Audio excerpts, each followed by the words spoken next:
Eu me lembro do dia em que essa vontade foi colocada aqui dentro. Essa vontade foi colocada dentro de mim. E uma coisa eu posso afirmar com total certeza, que nada de bom pode vir de nós. E você, no mundo, né, você lutar pela sua família no mundo que a gente vive hoje, não é algo que vem de nós, né? Porque tudo que é bom vem dos céus, não vem de nós.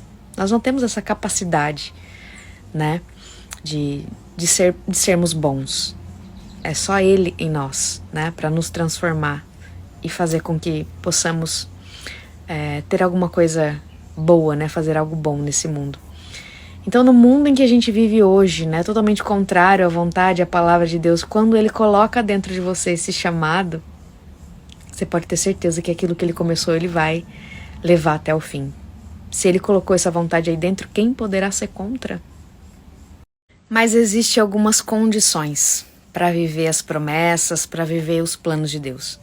Deus só fornece, Deus só concede, né, as promessas para aqueles que têm aliança com Ele. Deus só pode fazer aliança com aqueles que não são incrédulos, com aqueles que creem em Deus, com aqueles que confessam com sua boca que Jesus Cristo é o Senhor. Então, para viver isso, eu tenho que realmente sair lá do Egito, né, gente? Porque tem muita gente lá ainda. Aliás, muita gente lá. Eu tenho que sair de lá. Eu tenho que sair, né, do cativeiro, da escravidão e restaurar a minha aliança com Deus. Crer em Deus, conhecer quem Ele é, viver as promessas dEle. Então eu vou receber, mas não porque eu mereço, mas por quem Ele é, para honrar quem Ele é. E é o que Ele mais quer. Então, sabendo disso, saiba que existe um processo de resgate, um processo de volta, né? Voltar para a origem, voltar lá no início, voltar para a vontade de Deus, voltar para o plano original. Quando você volta para o plano original de Deus e você sai, né, de uma condição de incrédulo, né, de uma condição de, mesmo você dizendo que nasci na igreja e tudo mais, mas é diferente, né, um verdadeiro cristão para alguém que se diz cristão, existe um abismo ali entre duas as coisas. Então, se você não viveu a conversão, então saiba que esse é o ponto inicial, essa é a chave para você entrar num processo de restauração, libertação, santificação. Então, viver a vida em abundância que Jesus promete. Aqui, a restauração e a vida em abundância é aqui e agora, né? Não é lá depois no céu. Lá depois no céu é outra coisa. Por que eu não sei, Natália? Por que eu não tenho consciência dessas coisas? Por que muitas vezes por exemplo, eu nasci na igreja e fui viver a conversão 30 anos depois? Por que eu pude dizer que eu só ouvia sobre Deus, eu não conhecia quem Ele é? Porque realmente existe uma diferença. Conversão é uma chave.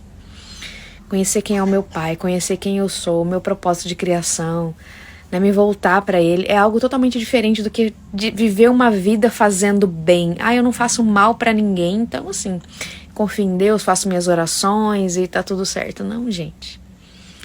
Sabe o que acontece? A gente vem de uma alienação, a gente vem de um rompimento de aliança com Deus, a gente vem de uma separação com Deus, e é por isso que a gente não entende as coisas da Bíblia, as revelações do Espírito Santo. A gente precisa voltar para o plano original para poder ter uma mente consciente e lutar pelas nossas vidas. Porque tem muita gente que vive aquilo que os pastores falam, tem muita gente que vive aquilo que as pessoas falam, tem muita gente que vive aquilo que o mundo fala, mas não vive o que a Bíblia fala, não vive o que está escrito ali. E é pra lá que você tem que ir, é pra esse lugar. São moradas em Deus que você deve buscar. Não estações, mas moradas em Deus. Para que Ele venha e restaure todas as coisas, porque é o que Ele mais quer. Só que Ele não pode ir contra a palavra dEle. Se tem uma iniquidade, se tem uma legalidade na sua vida, né, que vem dos seus antepassados ou que vem de algo que você fez, Deus não tem como entregar para você.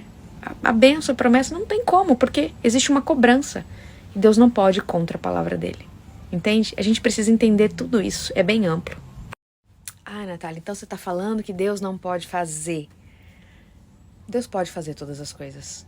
Só que ele não pode ir contra o caráter dele. Ele não pode ir contra a palavra dele.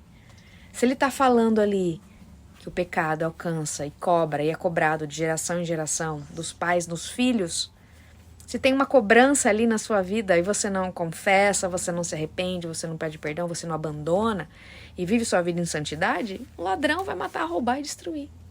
Ele tá matando e roubando, destruindo tudo na sua casa, hoje, inclusive o seu casamento. Então como que eu faço para me livrar de tudo isso?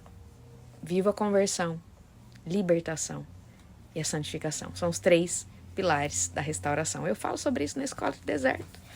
Dia 25 começamos mais uma turma da escola, gente. Então assim, se você precisa aprender tudo isso, mergulhar numa imersão, num discipulado, vem pra escola.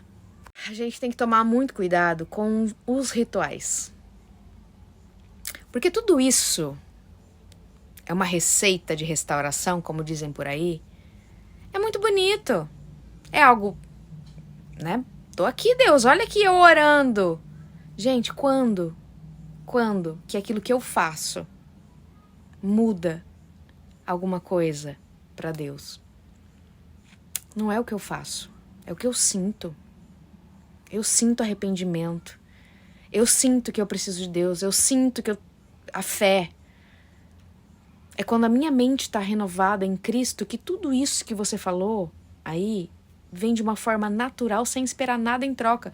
Não, eu estou fazendo isso por amor a Deus e não porque eu quero meu casamento de volta. É claro que uma coisa não anula a outra, mas são lugares diferentes. Entende? Não existe receita. Não existe um manual, sabe, para viver a restauração. Não existe. O que existe é viver a sua conversão com Deus. Viver, né, a sua libertação. É preciso ser liberto também, gente. A libertação é para os crentes, né? E é preciso viver também, conhecer o que é a santificação. Eu preciso estudar isso. Eu preciso ir para a Bíblia. Eu preciso buscar em Deus a minha cura. Todo esse processo, se não for cristocêntrico, eu vou estar correndo atrás do vento. Vão ser rituais, vão ser vãs repetições, orações repetidas. Eu preciso entender qual que é o caminho, a rota que eu estou seguindo. Olhando para os lados ou olhando para o céu? Esperando a bênção ou buscando o abençoador? Isso vai fazer todo sentido no meu processo. Vai mudar o meu processo, tanto para a vida quanto para a morte. Eu tenho que saber discernir isso também. Então você pode fazer tudo isso daí. Mas se você não entrar no descanso do Senhor, que só entra no descanso aqueles que não são incrédulos. Ah, mas eu tô fazendo tudo isso, eu tô crendo, eu creio em Deus. Mas você não acredita que a promessa vai fazer você descansar. Você não acredita que Deus está fazendo o que Deus vai fazer. Por isso você não descansa. Você está agarrado a alguma coisa ali ainda. Você fala que dá o controle para sua vida, para Deus da sua vida, mas você está ali controlando tudo. Como? Orando, buscando, seguindo receitas, né? E olhando para o outro que não muda. A mudança começa primeiro em mim. O dia do tratamento, do encontro com o seu cônjuge, Deus sabe. Deixa com ele. Mas não, você está se baseando naquilo que você está fazendo. E nada do que você vai fazer vai te levar para o lugar que Deus quer fazer. É só entregar, deixar Ele fazer. Enquanto eu não alinho aquilo que eu penso com aquilo que eu sinto e aquilo que eu falo,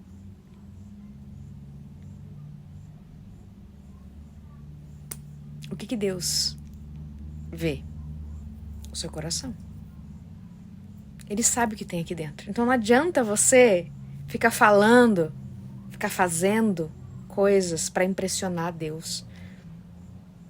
Deus, estou aqui orando, jejuando, olha o sacrifício que eu estou fazendo. Religiosidade. Não é assim que as coisas de Deus funcionam.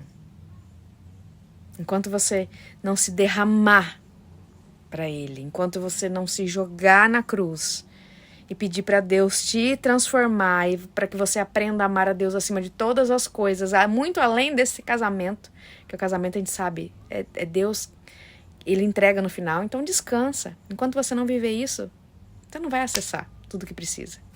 A renovação da minha mente vai me tirar desses processos ritualísticos de religiosidade. A minha obediência ao Senhor, a minha busca ao Senhor, né? A profundidade, os lugares em Deus em que eu vivo, a palavra de Deus, né, vai trazer renovação para minha mente e, consequentemente, mudar o meu caráter, mudar o meu espírito, porque não é o quanto que eu leio, mas o quanto eu recebo. Quanto mais eu leio, quanto mais eu conheço de Deus, mais o caráter dele fica firmado em mim, e os pensamentos dele vêm sobre mim. Os pensamentos dele vêm para mim, aquilo que ele pensa se mistura com aquilo que é meu, uma nova criatura. Eu preciso deixar o velho homem para viver, né, uma nova estação, um novo tempo com Deus. E isso é muito diferente do que só viver uma religiosidade. Receitas, práticas, que mudam comportamentos, mas não mudam o coração de Deus. Ai, muita gente pergunta isso, muita gente ainda pergunta como que é depois, né? Eu falei sobre isso nas aulas desse último módulo, que é sobre casamento na escola. Falamos sobre aliança e tudo mais, e restauração e etc. Quando você está restaurado, essa restauração é da aliança com Deus. E o que acontece quando você restaura uma aliança com o Todo-Poderoso? É Ele quem faz através de você. Então, o perdão, tudo aquilo que precisa ser curado, tudo aquilo que precisa ser trabalhado, essa nova estrutura forjada em você, é Ele, é o Espírito Santo aqui quem faz. Por isso que é fácil perdoar, por isso que é fácil sorrir diante de uma tribulação, diante de dias cinzentos. Por quê? Porque é Ele aqui dentro. Não somos mais nós, né? É uma nova criatura, o velho homem não existe mais. É uma nova criatura através do Espírito Santo. Então, quando eu vivo todo esse processo e eu entro, né, nessa aliança com Deus, e a dependência de Deus, e o caráter de Deus, os pensamentos de Deus, o Espírito Santo em mim, tudo isso é tão forte, poderoso, que humanamente falando, para quem não está em espírito aqui, ninguém vai entender nada que eu tô falando, né? Porque não é nada humano.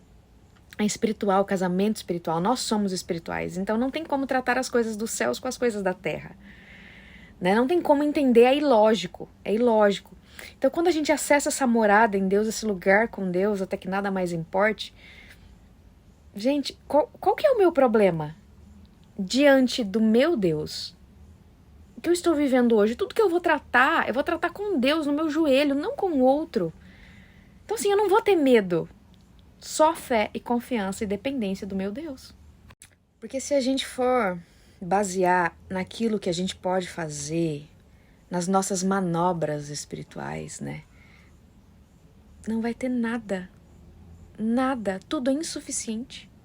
Nada que você fizer pelas suas próprias mãos, do seu jeito, da sua maneira, vai mudar algo aí. E para você receber o caráter de Deus e você conhecer o Pai, não Deus. Não tô falando conhecer Deus, tô falando conhecer o Pai. É diferente, gente, é diferente. Para você chegar nesse nível, você precisa abrir mão de quem você é. Negar a si mesmo, tomar sua cruz, né, seguir Jesus.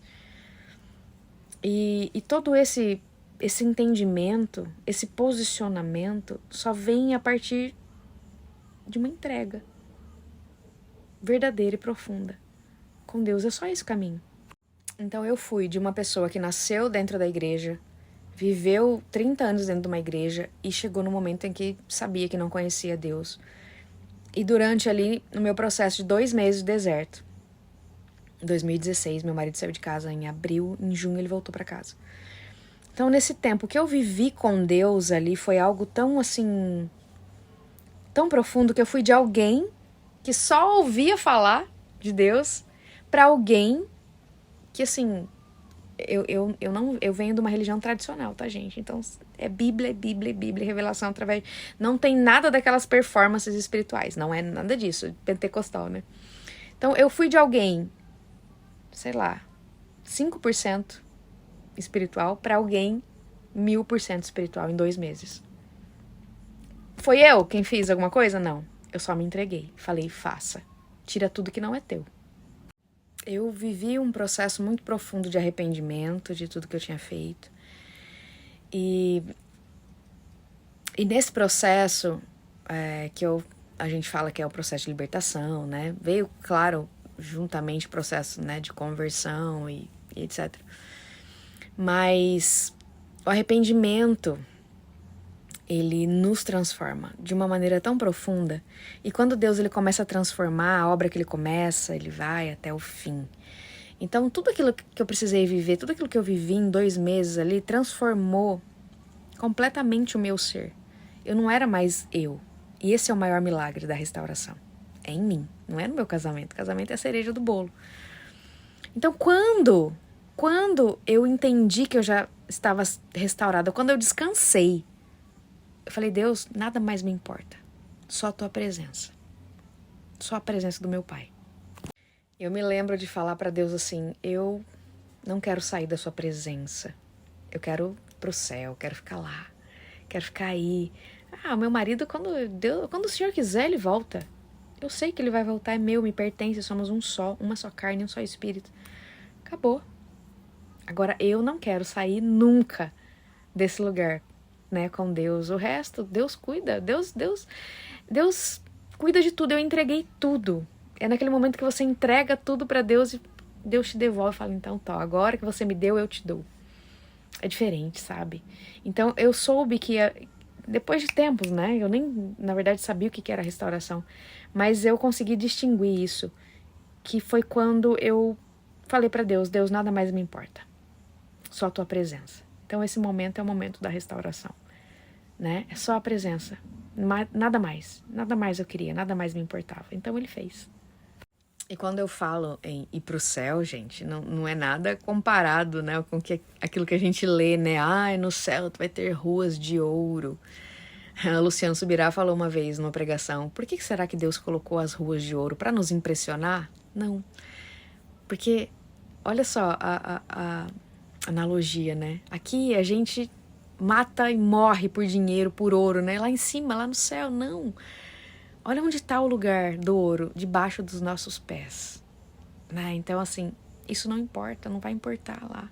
E a gente não pode viver esperando chegar aquele dia. Não, a gente vive hoje, como se a gente já estivesse lá no céu. Não tem como a gente viver hoje de qualquer jeito, esperando que no céu a gente seja transformado. Não, a transformação é agora. Eu vivo aqui agora, como se já estivesse lá, com Ele.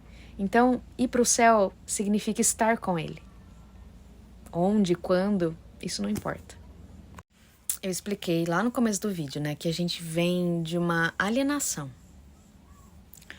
espiritual religiosa.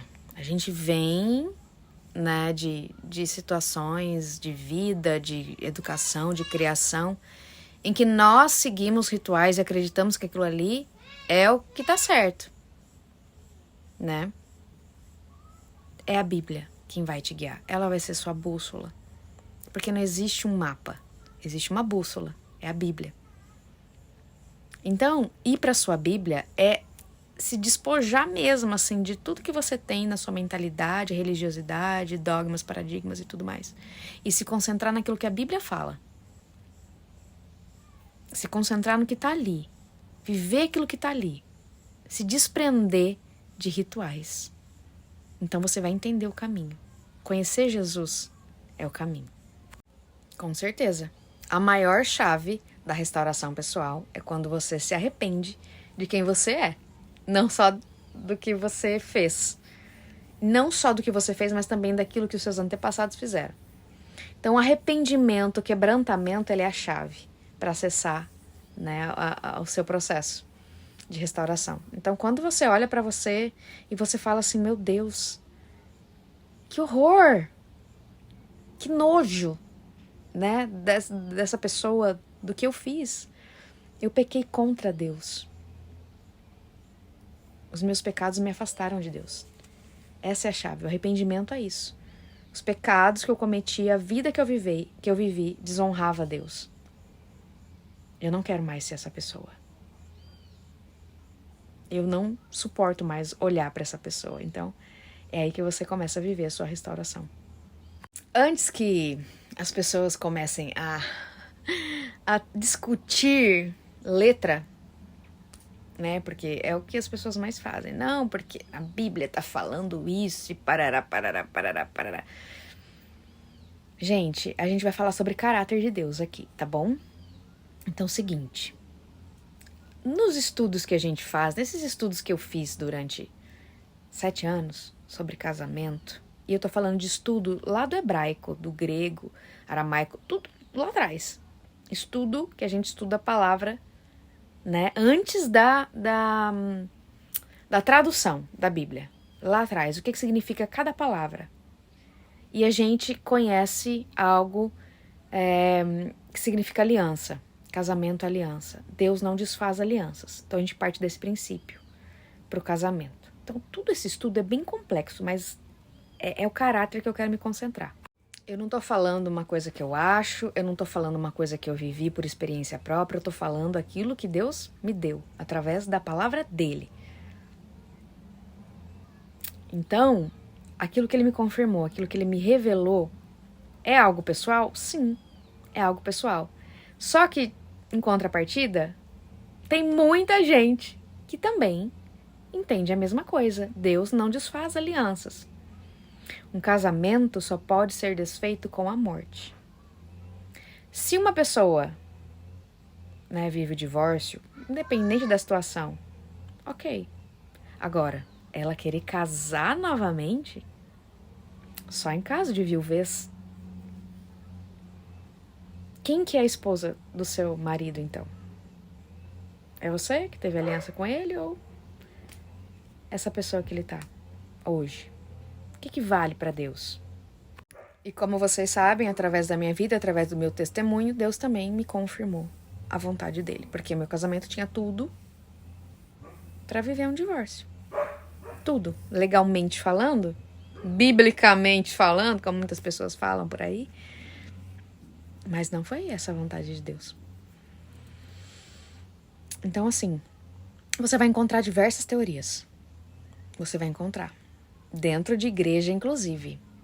Que sim, Deus permite o divórcio e um novo casamento depois de um adultério. Eu, Natália, confesso pra vocês, não sou a máxima da expertise teológica. Não sou, mas eu tenho pedido pra Deus isso há 7 anos. Senhor, me confirme se for isso. Senhor, me confirme se for isso. Eu só tenho respostas de que sim. É isso. Então, assim, cabe você ir pro seu secreto com ele. Pois é. Se essas pessoas fossem verdadeiramente convertidas, elas não estariam fazendo isso. Principalmente dentro da igreja. Então, eu, como vivi dentro da igreja há 30 anos, eu nasci na igreja, eu posso dizer pra você com total certeza, eles não são convertidos. Não são. Porque, em primeiro lugar, você não vai fazer nada que desagrada a Deus quando você é convertido. Você procura não fazer nada que desagrada a Deus, porque você não vive mais por si, mas sim para a honra e glória do seu Deus. Não é performance, tá? Isso é algo que é automático, vem de dentro. Para honrar o meu Deus. E eu faço porque é natural para mim. Porque eu tenho a mentalidade de Cristo, a renovação da minha mente. Eu tenho o Espírito Santo em mim. Então, se tem uma pessoa que está fazendo algo contrário à palavra de Deus, algo que denigre a imagem de Deus, então essa pessoa não está fazendo a vontade de Deus, mas do diabo. O que eu entendo hoje é através de experiências dolorosas dentro da igreja. A igreja é composta de seres humanos, assim como nós. Então estão sujeitos a falhas e erros e também estamos sujeitos a uma liderança ruim. A igreja não está preparada para tratar libertação. A igreja não está preparada para tratar sobre restauração de casamentos. A maioria não está. A maioria não está e não quer estar. Eu tenho visto isso através da minha vida prática durante esses 7 anos, estudando a palavra, estudando a Bíblia, a vontade de Deus sobre famílias. E assim, é algo muito, muito, muito, muito, muito raro de se ver, até nos líderes mais espirituais que vocês podem seguir aqui na internet. É uma área bem difícil. E é por isso que a Bíblia deixa muito claro: maldito o homem que confia no homem. Líderes, pastores, tarará, tarará, tarará. Ai, Natália, mas eu não posso, então, me submeter à liderança da minha igreja? Pode. Como diz a Tamires Garcia, ela fala sobre liderança. Você não é um bolo que precisa de cobertura. Claro que é importante as pessoas orando por você, por todos nós. Mas dizer que você só é santificado, que você só pode orar e guerrear e viver seus processos, sua conversão, sua santidade, seu cristianismo, se os seus líderes estiverem orando e te cobrindo em oração, não, isso não está nem escrito na Bíblia, gente. Então, assim, liderança, ok, para que serve a igreja? Para que todos nós possamos contribuir com a casa de Deus. Ponto. O ponto principal e crucial é o meu secreto com Deus, todos os dias. É o meu pão ali, todos os dias. As pessoas estão desnutridas espiritualmente, porque não se alimentam do pão e chega na igreja e quer comer o pão lá na igreja. Não, gente. Você se farta do pão no secreto e depois você vai para a casa de Deus, você vai para a igreja transbordar aquilo. Transbordar para as outras pessoas também. Você vai compartilhar daquilo que Deus te deu. Se você está indo só para se alimentar, tá errado. Tá errado. Você vai se alimentar do que as pessoas estão falando lá e muitas pessoas não estão falando do verdadeiro pão. Elas estão falando delas mesmas, elas estão derramando sobre você aquilo que elas têm dentro delas. E daí você vai pegar para você aquilo que elas têm. Não, você se transborda da palavra. Primeiro lugar é você e Deus. Leiam Ezequiel 34. Vocês vão entender o que eu estou falando. Muitos pastores estão apacentando eles mesmos. Não estão cuidando das suas ovelhas como Deus pediu para ser. Elas foram deixadas para serem comidas, né? Pelo mundo, pelo lobo, pelo predador. Então Deus está falando, eu sou o seu Senhor, eu sou o pastor, eu vou apacentar as minhas ovelhas. Foi isso que aconteceu comigo. Não foi ninguém, não foi uma igreja, não foi liderança, não foi pastores, não. Foi o meu pastor. É ele quem vai fazer. Você não depende de ninguém. Você não depende de nada para viver o seu processo. Você depende da sua Bíblia. Você depende da sua entrega a Deus. Olha, eu tive que aprender na marra sobre o mundo espiritual. E eu posso dizer para vocês assim, que existe batalha espiritual, existe demônios, patentes de demônios, existem portas abertas, brechas abertas, e se engana quem diz assim, mas eu já aceitei Jesus, então eu não preciso temer mais nada. Tá lá dentro da igreja, cheio de pecado, não confessa, não se arrepende. E tem pastor passando a mão na cabeça. É isso mesmo, filho, Deus te perdoa. A pessoa nem pediu perdão, mas Deus te perdoa. Né?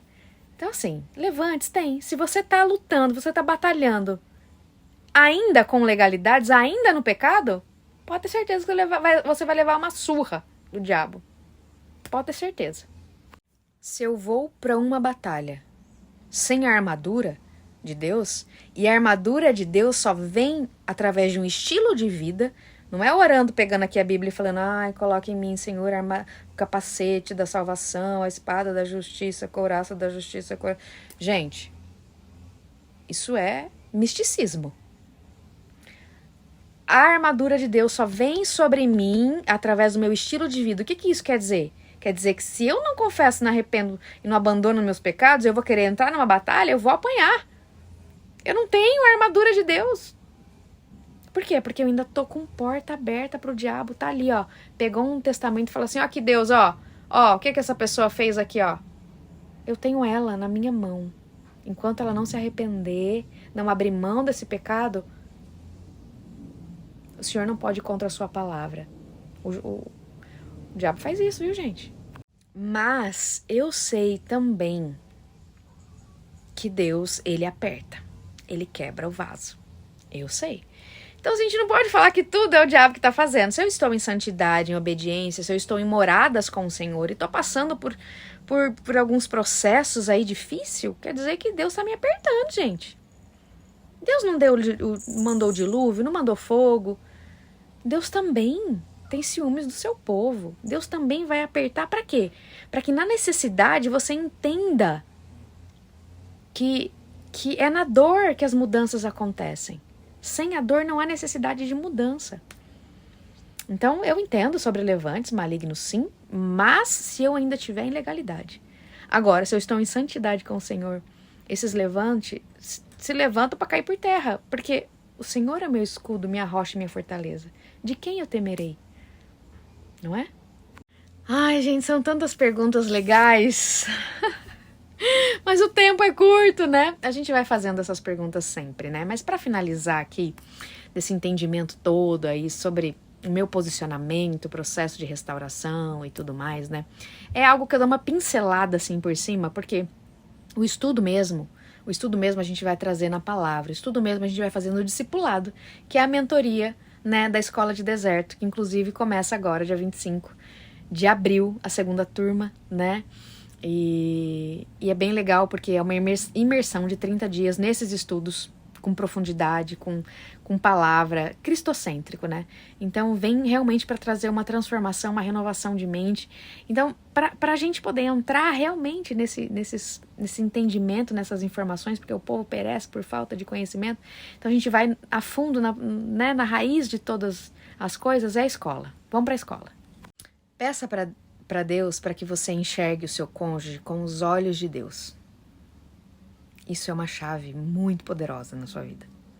Porque enquanto você ficar olhando para ele com os seus olhos humanos, você vai querer desistir. Peça para Deus o amor que Deus tem pelo seu cônjuge. Peça para Deus os olhos de Deus, como que ele vê o seu cônjuge, para que você enxergue assim também. Esses são os olhos espirituais. Você olhar para aquela pessoa que tá te atacando, tá te machucando, e você ter piedade dessa pessoa e falar assim: Senhor, essa pessoa precisa mais de ti do que eu. Tanto quanto eu, né? Vamos dizer assim, né, gente? Sem desdém. Mas se você não orar pela vida daquele que é uma só carne com você, quem vai orar? Quem? Quem que vai orar com a autoridade de uma só carne por ele? Você sabe que Deus quer restaurar a sua vida. Você sabe que Deus quer restaurar a aliança que Ele tem com você. Você sabe que Deus quer restaurar todas as coisas. Por que Ele não vai restaurar o seu cônjuge? Se Ele faz a obra completa. Por quê? Por que você vai deixar de orar pelo seu cônjuge nessa situação que ele está hoje, sabendo e crendo, principalmente, que um dia ele vai voltar? Que logo, em breve, ele vai voltar para casa, arrependido, porque essa é uma chave muito importante, o arrependimento do pecado que ele cometeu contra Deus. Então você ora pela libertação dele, assim como você orou pela sua, crendo e sabendo que essa é a vontade de Deus e não sua. Para que Deus quer restaurar todas as coisas? Para honrar quem Ele é. Uma nação consagrada começa a partir de famílias consagradas. Não é família cheia de divórcios e novos em casamento. Não. Famílias consagradas. Uma aliança só. Um só espírito. Essa é a vontade de Deus para o seu povo.